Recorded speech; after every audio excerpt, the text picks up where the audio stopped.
What if I told you? There was a man in Nigeria who rejected power, turned down prestige, and walked away from comfort. Not because he couldn't have it, but because he believed the system was broken. At a time when leadership meant wealth and authority, he chose sacrifice, truth, and the fight for the oppressed.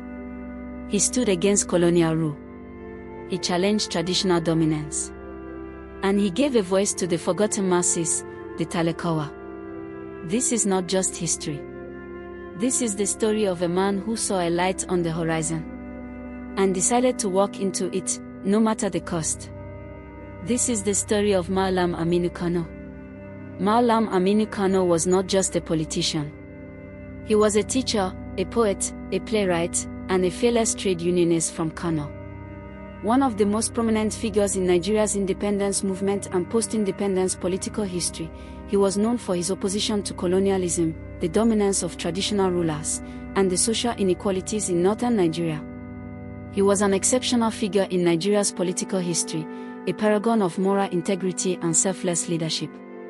At a time when power and wealth were often synonymous with leadership, Aminu Kano forged a different path, one that focused on uplifting the poor, defending the rights of the oppressed, and standing against corruption in all its forms. He was a founding figure of the Northern Elements Progressive Union, NIPU, and later led the People's Redemption Party, PRP, both socialist movements advocating for the emancipation of the common people, the Talakawa. Born on Monday, August 9, 1920, in Sudowa ward of Kano State, his roots traced back to the Jayanawa, a Fulani clan known for their expertise in Islamic jurisprudence. Aminu Kano's journey began in a Quranic school, before moving to Shihusi Primary School, and later Kano Middle School between 1930 and 1936. In 1937, he enrolled at Kaduna College, now Bewa College, where he trained as a teacher and graduated in 1942. That same year, he began teaching at Bauchi Training College. But teaching alone was not enough.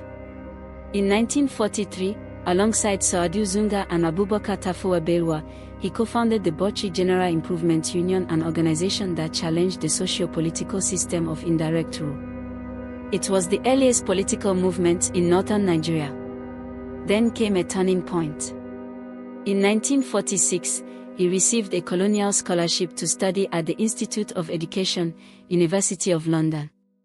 There, he encountered British liberal and socialist thought, ideas that reshaped his understanding of justice, democracy, and the power of education. He attended lectures, engaged in debates, and came back transformed. Upon returning to Nigeria in 1948, Aminu Kano founded the Northern Teachers Association, the first successful regional organization in northern Nigeria. It fought for teachers' rights, better education systems, and equality across regions. But his activism came at a cost. In 1949, he became the head of the Teacher Training Center in Moro. But by 1950, he made a bold decision. He resigned. Not quietly, but with a thunderous message published in the Daily Comet. He declared, "I resign because I refuse to believe that this country is by necessity a prisoner of the Anglo-Fulani aristocracy." He spoke of corruption, tyranny, exploitation, and injustice. And then he said something unforgettable. "I have seen a light on the far horizon, and I intend to march into its full circle, either alone or with anyone who cares to go with me." The British noticed. They offered him a prestigious position at the University of Oxford. He turned it down, because his mission was not comfort. It was liberation. In 1953, he attended the Nigerian Constitutional Conference in London. There, he opposed calls for regional division and instead argued for national unity to solve economic inequality. In 1959, during Nigeria's first major general election with direct voting, Aminu Kano contested under the NIPU-NCNC alliance. He won 60.4% of the votes in Kano East and secured a seat in the Federal House of Representatives.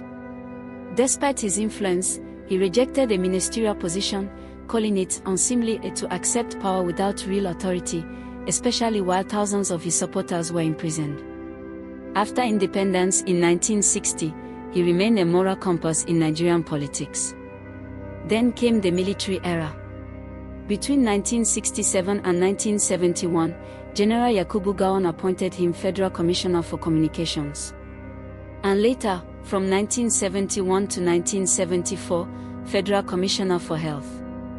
Even in government, he remained consistent, promoting efficiency, accountability, and access to healthcare. In 1977, he helped draft Nigeria's future as a delegate to the Constituent Assembly. By 1978, he revived his ideological movement through the People's Redemption Party. In 1979, he ran for president. He didn't win, but he ignited something powerful. Students, workers, and the urban poor rallied behind him. Because he represented something rare. Hope without corruption. Power without greed.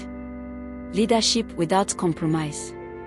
On Sunday, April 17, 1983, Mallam Aminu Kano passed away. Just months before the fall of Nigeria's Second Republic. His death shook the nation. Across tribes. Across religions. Across political divides. He was mourned, not just as a politician, but as a symbol of integrity. Today, his name lives on the Mallam Aminu Kano International Airport, the Aminu Kano Teaching Hospital, schools, roads, institutions, and his home, Mambea House, now serves as a center for democratic research. Mallam Aminu Kano's life proves something powerful. That politics does not have to be dirty. That leadership does not have to be selfish. That one man, with conviction, can challenge an entire system. He didn't just fight for power. He fought for people. And in doing so, he redefined what leadership means in Nigeria. If this story moved you, then you already understand why history like this must never be forgotten. Like this video to keep stories like this alive. Subscribe for more powerful untold histories of Nigeria and beyond. And in the comments, tell me, do you think Nigeria still has leaders like Aminu Kano today? Because maybe, just maybe, the next great leader is someone listening to this story right now.